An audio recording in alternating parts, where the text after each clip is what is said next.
ናቅፋው የጦር ሜዳ ውሎ።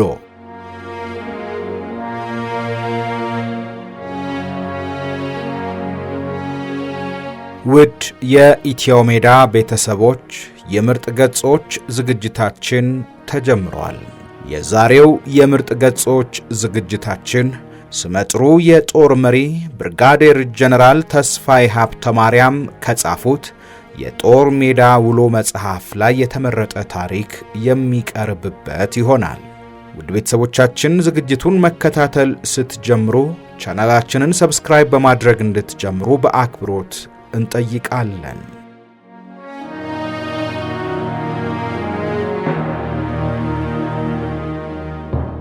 ክፍል 5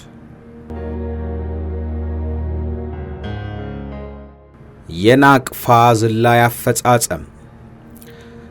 ጦሩ ዝግጅቱን ጨርሶ ይጨፍራል። ግማሹ የእጅ ኳስ ይጫወታል። የተወሰኑ ቁጭ ብለው እየቆዘሙ ሲጋራ ያጤሳሉ። ጥቅምት 20 1969 ዓመተ ምህረት በግምት 9 ሰዓት ገደማ የ50 አለቃ ገረመው ኃይለ ማርያም መብረሪያ ሰዓት ደረሰ። የተወሰንን ሰዎች ገረመውን ለመሸኘት ወደ አየር ኃይል ግቢ ሄድን። ሄሊኮፕተር አብራሪው ከነረዳቶቹ ተዘጋጅተው የኛን መምጣት ይጠብቁ ስለነበረ ከ50 አለቃ ገረመው ጋር ተቃቅፈን ተሳስመን እሱ ሄሊኮፕተር ውስጥ ገባ። 50 አለቃ ገረመውን የጫነ ሄሊኮፕተር አኮበኮበና ወደ ሰማይ መጠቀ። አቅጣጫውን ወደ ምዕራብ ሰሜን አስተካክሎ ደመናውን እየሰነጠቀ ነጎደ።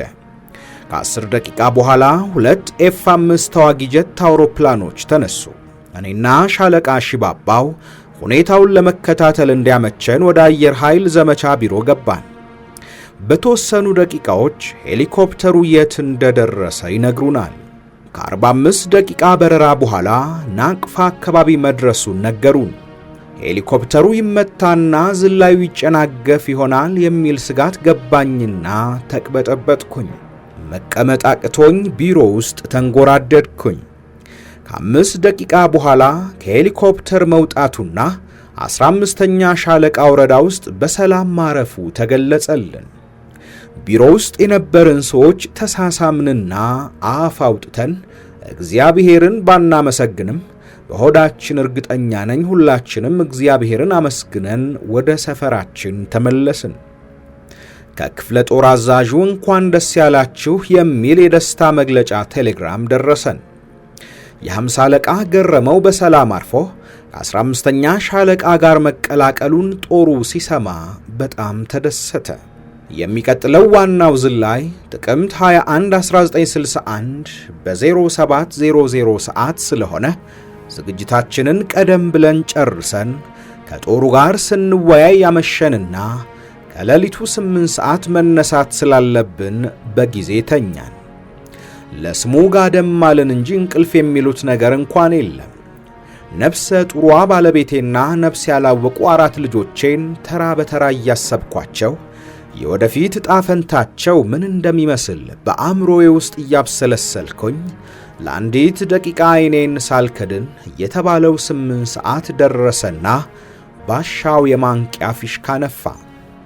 ጋደም ያልኩት ከነ ልብሴ ስለነበረ ወዲያው ብድግ ብዬ ጦሩ ወደሚሰባሰብበት ቦታ ሄድኩኝ። ጦሩ ምንም ኮሽታ ሳያሰማ ሁሉም ሰው በ10 ደቂቃ ውስጥ ተሰበሰበ።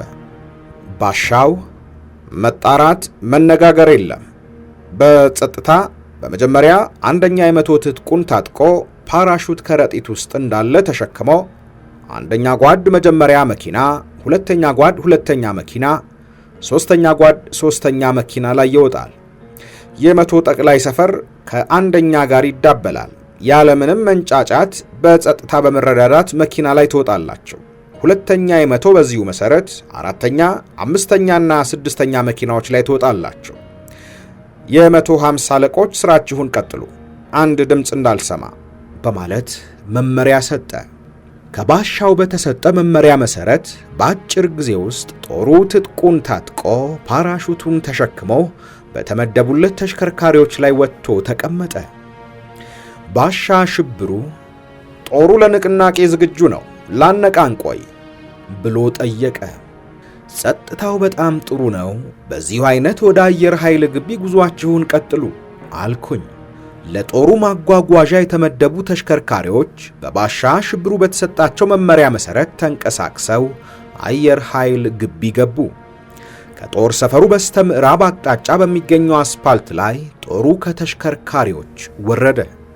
ትጥቅ ታጥቆ መሳሪያ አንግቶና ፓራሹት አንጠልጥሎ መኪና ላይ መውጣትና መውረድ ከባድ ስለሆነ የተወሰኑ በተለያዩ ምክንያት ከዝላይ የቀሩ አባሎች መኪናው ላይ ቀድመው በመውጣትና በመውረድ ድጋፍ ይሰጣሉ።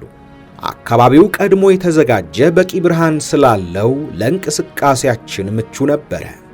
በዕለቱ የአዘላዮች ኃላፊ ሆኖ የተመደበው የ50 አለቃ ንጋቱ ተገኝ ስልጣኑን ተረከበ። በአንደኛ አውሮፕላን እንድትዘሉ የተመደባችሁት የሻምበል ጠቅላይ ሰፈርና አንደኛ የመቶ አንደኛ ምድብ ከፊት ትሆናላችሁ። ሁለተኛ ምድብ ከኋላ በመሆን ፓራሹታችሁንና ትጥቃችሁን ይዛችሁ ከኔ በስተቀኝ ፊታችሁን ወደ ምስራቅ አቅጣጫ በማድረግ ስትሰለፉ፣ በሁለተኛ አውሮፕላን እንድትዘሉ የተመደባችሁት ሁለተኛ የመቶ አንደኛ ምድብ ከፊት፣ ሁለተኛ ምድብ ከኋላ በመሆን ፓራሹትና ትጥቅ በመያዝ ከኔ በስተግራ በተመሳሳይ አቅጣጫ ያለምንም ድምፅና ኮሽታ በመነቃነቅ ተሰለፉ አለ።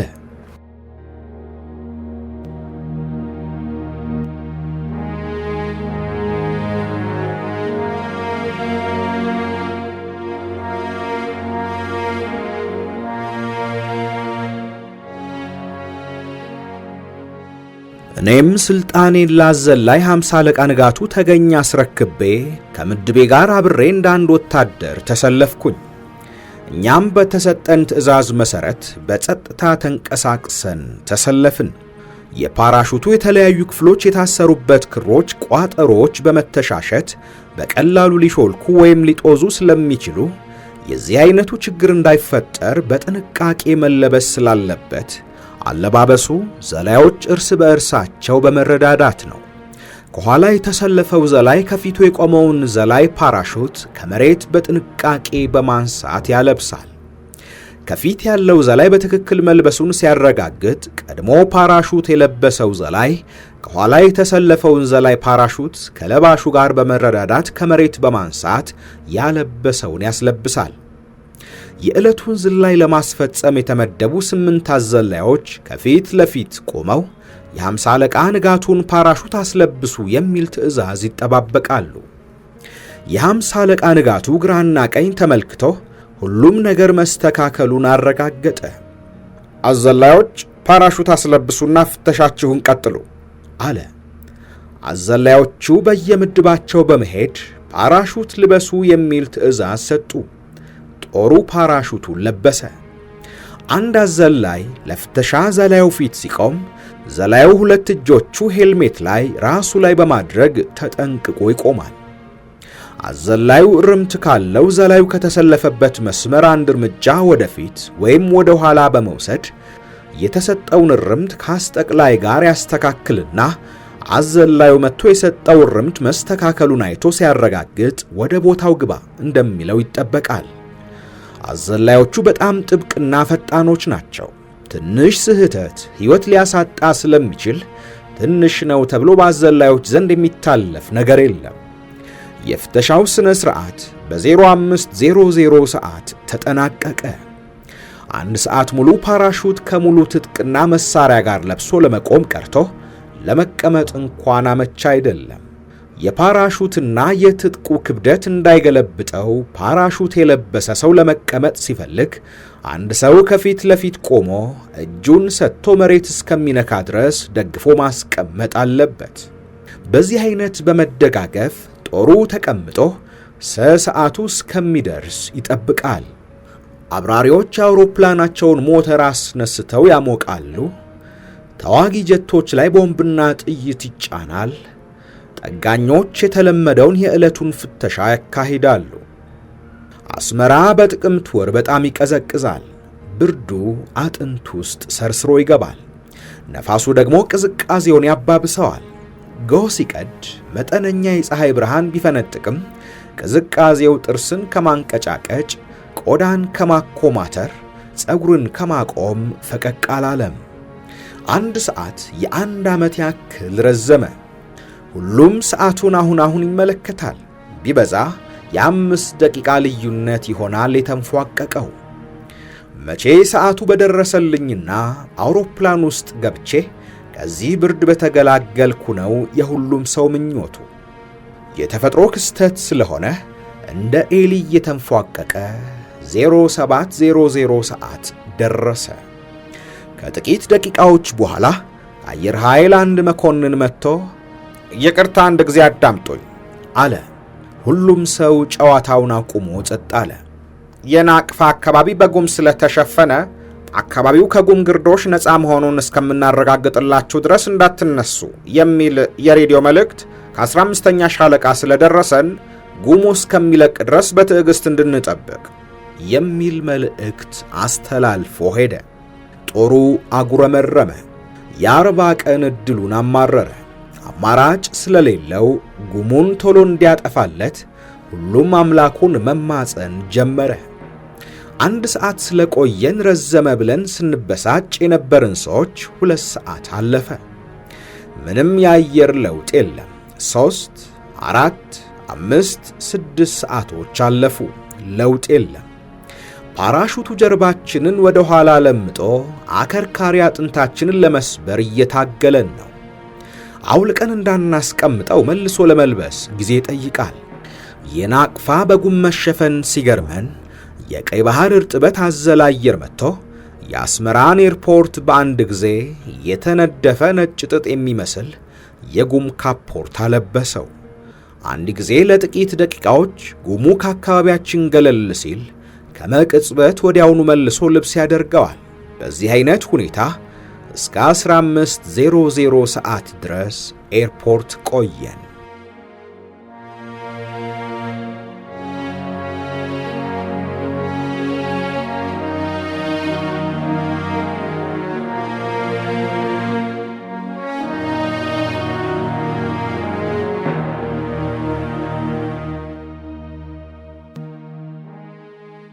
በ15:00 ሰዓት የዛሬ ዝላይ መሰረዙንና ነገ በ22:0269 በ03:00 ሰዓት እዚሁ ቦታ እንድንገኝ አሁን በመጣንበት ሁኔታ ወደ ሰፈራችን እንመለሳለን የሚል መመሪያ ከሻለቃ አዛዣችን ተሰጠን።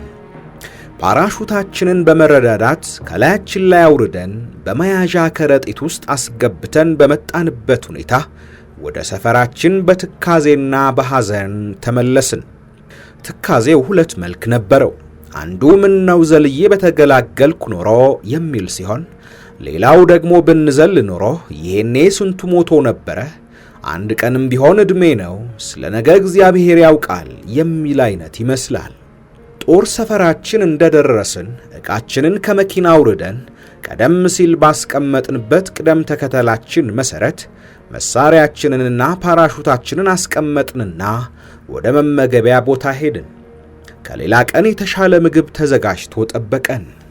ጦሩ ተመግቦ እንዳበቃ ማታ ሳይተኛ አድሮ ቀን ደግሞ ፓራሹት ላዩ ላይ ሲጨፍርበትና ጀርባውን ሲለምጠው ስለዋለ ወደ ማረፊያ ቦታው ቶሎ ሄዶ ተኛ። በአካባቢው ምንም ድምፅ አይሰማም። ሰው ተሸፋፍኖ የተኛ ይመስላል እንጂ በሐሳብ ውቅያኖስ እየዋኘ ነው። ቤተሰብ ያለው ስለ ቤተሰቡ፣ ስለ ወላጆቹ፣ ስለ እጮኛው፣ ስለ ዘመድ አዝማድ፣ በአጠቃላይ ስለ ሁሉም ነገር በሐሳቡ ተራ በተራ እያነሳ እየጣለ ነው። 1 ደቂቃ ዝንፍ ሳትል 03:00 ሰዓት ከሌሊቱ 9 ሰዓት ማለት ነው ሲሆን የባሻ ሽብሩ ተነሱ የሚል ፊሽካ ድምፅ ተሰማ። እንደተለመደው በአጭር ጊዜ ውስጥ ጦሩ የተዘጋጀለትን ምግብ ተመግቦ ሻዩን ጠጥቶ ለቆጠራ ወደ ሰልፍ ሜዳ ሄደ። አዘላዮች የሁሉም ሰው መምጣትን ከባሻ ሽብሩ አረጋግጠው የ50 አለቃ ንጋቱ ስልጣኑን ተረክቦ ለማስጠንቀቂያ አጭር የፊሽካ ድምፅ አሰማና አንድ ጊዜ አዳምጡ ሲል ሁሉም መመሪያውን ለመቀበል ጸጥ አለ። ፓራሹት ትጥቅና መሳሪያችሁን በምድባችሁ ቅደም ተከተል ካስቀመጣችሁበት ቦታ በማውጣትና ትጥቃችሁን በመታጠቅ መሳሪያ በማንገት ፓራሹት በከረጢት ውስጥ እንዳለ በመሸከም ትናንት በተመደበላችሁ ተሽከርካሪ ላይ በጸጥታ ትወጣላችሁ የሚል ትዕዛዝ ሰጠ። ጦሩ ወደ ግምጃ ቤት ሄዶ ዕቃውን ካስቀመጠበት ቦታ ያለምንም ኮሽታና ጊዜ ማባከን በተነገረው መመሪያ መሰረት መኪና ላይ ወጥቶ ጉዞ ወደ አየር ኃይል ግቢ ቀጠለ። በአየር ወለድ ሕግና ደንብ መሰረት ትናንት የተፈተሸ ትጥቅና ፓራሹት ዛሬ እንደገና ከመነሻ እስከ መጨረሻ ያለውን የአፈታተሽ ቅደም ተከተል ተከትሎ ይደገማል። ትናንት አይቼዋለሁና ግድ የለም ተብሎ የሚታለፍ ነገር በአየር ወለድ የለም። የተለመደውን የአሰራር ዘይቤ በመከተል ፍተሻው ተጀምሮ በ06:15 ሰዓት ተጠናቀቀ። አልፎ አልፎ በቅርብ ርቀት ሰማይ ላይ የተንጠለጠለ የሚመስል የዳመና ክምር ቢታይም ለአውሮፕላን መነሳት እይታ የሚጋርድ ነገር አይታይም። ከትናንትና በመጠኑም ቢሆን የአስመራ አካባቢ አየር የተሻሻለ ይመስላል። በአጭር ጊዜ ውስጥ ይሳካል በሚል ተስፋ አከርካሪ አጥንትን የሚያጎብጠውን ፓራሹት ለብሰን ትጥቃችንን ታጥቀን እየተጠባበቅን ነው። ከክፍለ ጦር ዘመቻ መምሪያ አንድ መኮንን ብቅ አለ። ሻምበል ተስፋዬ የት አሉ ብሎ ጠየቀ። እኔም እዚህ ነኝ ብዬ እጄን አውጥቼ ያሳየሁት። መኮንኑ ወደ እኔ ጠጋ አለ። ከ50 አለቃ ገረመው የተላከ የቴሌግራም መልእክት ወረቀት ሰጠኝ። የ50 አለቃ ገረመው መልእክት እንዲህ የሚል ነበረ። የአውሮፕላን በረራ አቅጣጫ አመላካች፣ የዝላይ ወረዳ መጀመሪያና መጨረሻ አመላካች ፓናል፣ የግራና የቀኝ ዝላይ ወረዳ ወሰን አመላካች ፓናሎች፣ የነፋስ አቅጣጫ አመላካች ዊንድ ሳክ በጠላት ቶክስ መጠናከር ምክንያት ማንጠፍ አልቻልኩም። የ15ኛ ሻለቃ ጦር ሰፈር የቀድሞ አውራጃ አስተዳደር መኖሪያ ቤት የነበረውን ብቸኛ የቆርቆሮ ክዳን ያለው ግንብ ቤት እንደመነሻ አድርጋችሁ ለመጠቀም ሞክሩ የሚል ነው። ለሻለቃ አዛዡ ሁኔታውን ነገርኩት። የክፍለ ጦር አዛዡና የአየር ኃይል አዛዡ እዛው ግቢ ውስጥ ከኛ ትንሽ ፈንጠር ብለው ቆመው ያወሩ ስለነበረ ሻለቃ አዛዡ በቀጥታ እነሱ ዘንድ ሄዶ ነገራቸው። እኔ ደግሞ አዘላዮችን ሰብስቤ አስረዳሁ። የዝላይ አውሮፕላን የሚያበሩ አብራሪዎችና አዘላዮች ተገናኝተው ተወያዩ። ከጠዋቱ 1 ሰዓት ሆነ።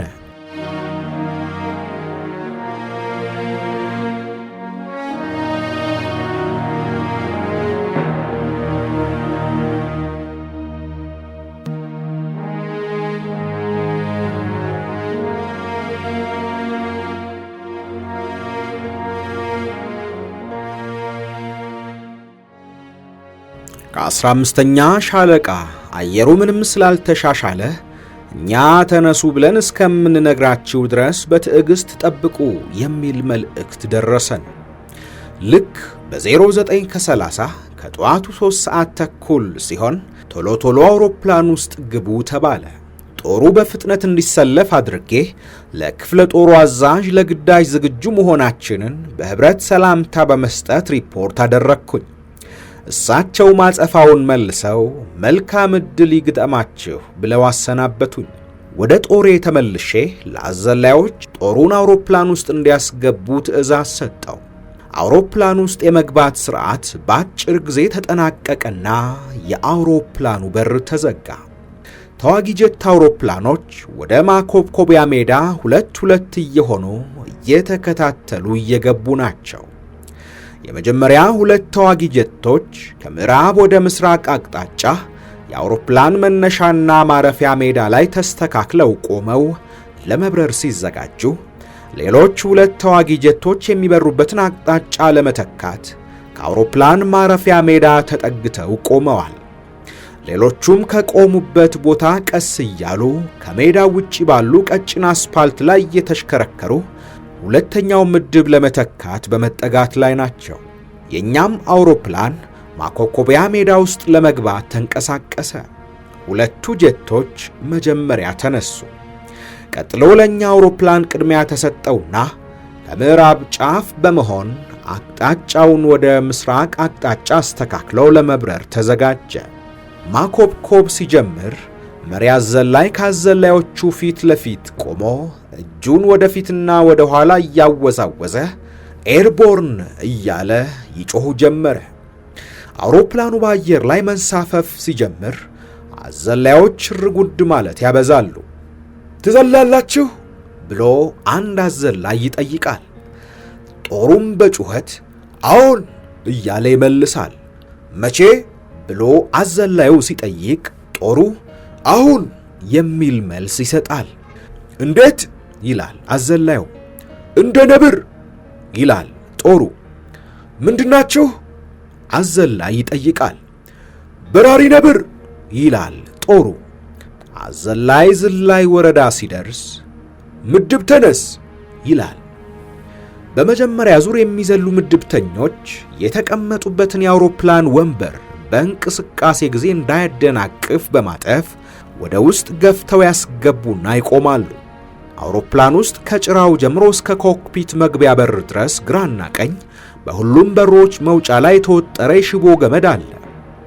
አዘላዮች ቀለበት መሰል ነገር ተጭነው በመክፈት ሽቦ ውስጥ ያስገባሉ።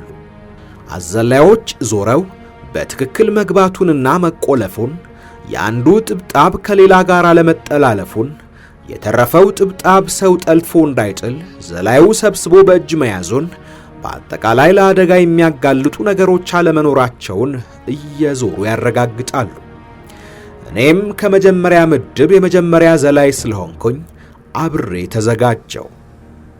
አስመራ ከተነሳን 30 ደቂቃ አለፈ። ለጠላት እንዳንታይ ተብሎ ታቹን በባሬንቱና በተሰኔ አቅጣጫ ስለሆነ የበረርነው ከተገመተው ጊዜ በላይ አየር ላይ ቆይተናል። 40 ደቂቃ ገደማ ሲሆን አቅጣጫችንን ከምዕራብ ወደ ሰሜን ለማስተካከል አብራሪው የአውሮፕላኑን የቀኝ ክንፍ ወደ መሬት ዘንበል አደረገ። ወደ ኮክፒት መግቢያው በራፍ ላይ ቀይ፣ ቢጫ፣ አረንጓዴ ብርሃን የሚሰጡ መብራቶች አሉ። ወደ ዝላይ ወረዳ መቃረባችንን ለማስጠንቀቅ ፓይለቱ ደወል ይደውልና ቀይ መብራት ይበራል። የመጀመሪያው ዘላይ በር ላይ እንዲዘጋጅ አሁንም የደወል ድምፅ አሰምቶ ቀይ መብራት ያጠፋና ቢጫ መብራት ያበራል። ዝላይ ጀምሩ ለማለት ደግሞ ሌላ የደወል ድምፅ ያሰማና ቢጫው መብራት ጠፍቶ አረንጓዴ መብራት ያበራል። በኔ በኩል የነበረው አዘላይ የ50 አለቃ ንጋቱ ተገኝ ነበረ። የመጀመሪያው ደወል ተደውሎ ቀይ መብራት ሲበራ ጌታዬ ወደ በሩ ይጠጉ ይምጡ አለኝ። ወደ በሩ ተጠጋው። እኔ ሂዱ ሳልሎት ከአውሮፕላን እንዳይወጡ፣ ከአውሮፕላን ለመውጣት እኔ ሂድ የሚል ምልክት ሰጣለሁ አለኝ።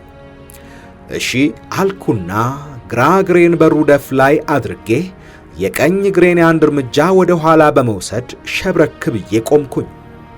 ሁለት እጆቼን በተከፈተው በር ግራና ቀኝ አሳልፌ ያዘላዩን ሂድ የሚል ትዕዛዝ መጠበቅ ጀመርኩኝ። ከአውሮፕላን ሞተር እየተቀዘፈ ወደ ኋላ የሚወረወረው ኃይለኛ ነፋስ ከአውሮፕላን ውስጥ ጎትቶ ሊያስወጣኝ ታገለኝ። ወደ ውጭ ለመመልከት ስሞክር ነፋሱ ፊቴን ወደ ጎን አጣመመው። ዓይኔም ባቀረረ። እንደምንም ዓይኔን በከፊል ገለጥ አድርጌ ወደ ውጭ ስመለከት ሰንሰለታማ ተራሮቹንና ደረቁን ወንዝ ከሩቅ አየኋቸው። ከተማው ግን ምንም አይታይም። መሬት ላይ የተነጠፈ ነጭ ጨርቅ የሚመስል ነገር አየሁ። ነጩ ቤት ይሆናል ብዬ ገመትኩኝ። የ50 አለቃ ንጋቱም ጌታዬ ነጭ ቤት ይታየዎታል አለኝ። አዎን አልኩት። በዚህ መሃል ቢጫ መብራት በራ። ጌታዬ ይዘጋጁ አለኝ። እሺ ብዬ ተዘጋጀው። ወዲያው አረንጓዴ መብራት በርቶ ሂድ የሚል ድምፅ ስሰማ ፊቴን ወደ ጦር ያዙሬ በከፍተኛ ድምፅ ተከተሉኝ አልኩኝና እንደገና ፊቴን ወደ በሩ መልሼ ከአውሮፕላኑ ዘልዬ ወጣው። እኔ ከነበርኩበት አውሮፕላን ውስጥ የነበሩ የመጀመሪያ ምድብተኞች እኔን ተከትለው ዘለው ወጡ። ከአንድ አውሮፕላን 25 ሰዎች ሲወጡ ከሁለቱ አውሮፕላኖች 50 ዘላዮች ይወጣሉ ማለት ነው። የዘለልንበት ከፍታ ከመራቁ የተነሳ ተራሮች በሙሉ ከመሬት ጋር ተለጥፈው ቤቶችና ዛፎች ከመሬቱ ጋር ተመሳስለው አካባቢው ልዩ ልዩ ጌጥ ባለው የአበባ ምንጣፍ የተሸፈነ ይመስላል። አባጣውና ጎርባጣው አይታይም። ሁሉም ቦታ ለጥ ያለ ሜዳ ይመስላል። ግራና ቀኝ ተመለከትኩኝ። ከደቡብ ወደ ሰሜን ባለው አቅጣጫ ቢያንስ ከአንድ አውሮፕላን የወጣን ዘላዮች በነፋሱ ፍጥነት በአውሮፕላን በረራ ከፍታ መራቅ እያንዳንዱ ሰው ባለው ኃይል ሙሉ በሙሉ እየተጠቀመ የፓራሹቱን አቅጣጫ ለመምራት ከጥብጣብ ገመድ ጋር በሚደረጉ የመሳብ አቅም ልዩነት ወደ ተለያየ አቅጣጫ ተበታትነናል።